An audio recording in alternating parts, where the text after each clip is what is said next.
So we saw some questions which are testing whether a person has learned the different learning objectives or not. The next step when we are learning something important is to check whether there are some common errors or misconceptions that people generally have in this topic. That is, if I am going to learn decimals, I should know if there are certain existing misconceptions that people have in decimals. Now, how will that help me?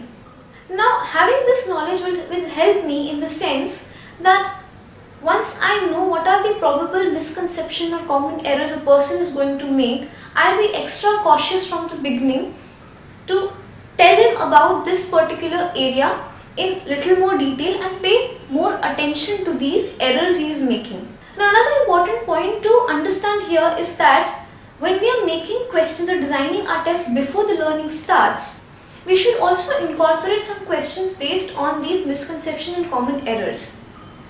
That means some of our questions should be testing if the person has these misconceptions or not, because we will be needing it at the end of our learning. So let's see what are some of the common misconceptions that people have in decimals. Now remember, the list I'm going to share is not exhaustive, but these are just some examples of the misconceptions people would be having.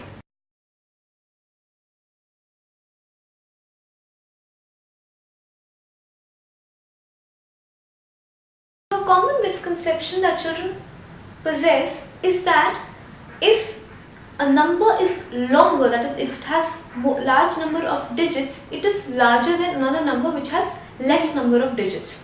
That is, a number like 3.528 would be greater than a number 3.7. Now, a common misconception is that a number with more number of digits has to be greater than a number with less number of digits. That is, 3.572 would be greater than 3.8 because 3.572 has 4 digits while 3.8 has only 2 digits. Now this is again a fallout of the understanding of whole numbers.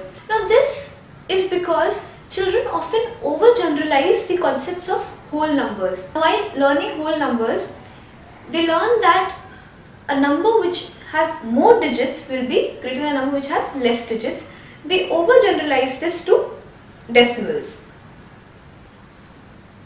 Now another misconception that people have in decimals is that they think that 0 has no value. Now to understand this misconception, let's look at this question. This question was given to about 5,500 students. Now can you guess what percentage of students would have opted for equal sign? Well, about 10% of the students opted for equal sign, which means that they were not realizing that 0 in a case of decimal holds a value. So in this case, children would not understand that 0 in case of decimals has a value and it changes the order of decimals. Now this might be because of the fact that they are overgeneralizing certain ideas like 5.60 is same as 5.6. So because of this fact, they think that 0 will have no value in any of the numbers, and that is why in such decimal numbers like 53.064 and 53.64, they think 0 has no value and they read both the numbers as the same. Another misconception in decimals is called whole number thinking. That is, students overgeneralize the ideas of whole numbers to decimals. Some students also think that the part of a number after the decimal point is a separate whole number. So, for example, if you ask a child what comes after 4.9, you might get an answer 4.10 because they think 10 comes after 9, so 4.10 would come after 4.9. Now, when we encourage people or we do not stop people from reading a number as 0.25 as 0.25 or 0.165 as 0.165, we are nurturing this notion of whole number thinking in the minds of people.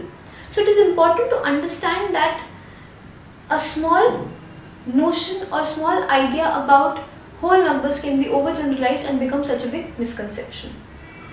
Now another misconception that people have in decimals is that they think if you multiply 10 to a tenth, it might become a hundredth.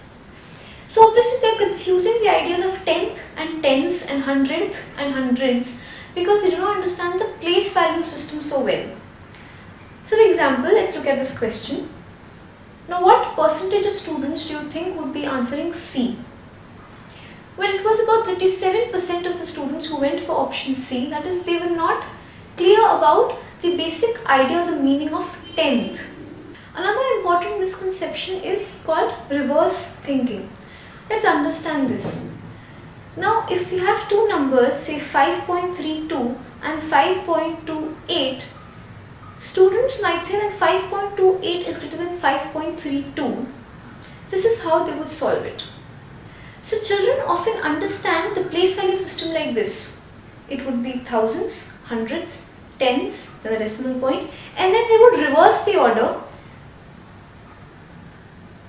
So it would be thousands, hundreds, tens, units, decimal point, and then they would just reverse the order.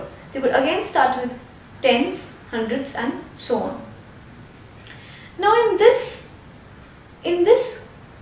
now when they think like this, they would solve the problem above in the following manner. So they read the decimal part of this number as 2 hundreds and 3 tens, while in this decimal they read it as 8 hundreds and 2 tens. So this 802 tens appears to be larger to them as compared to 302 tens, and that is why they say that 5.28 is greater than 5.32.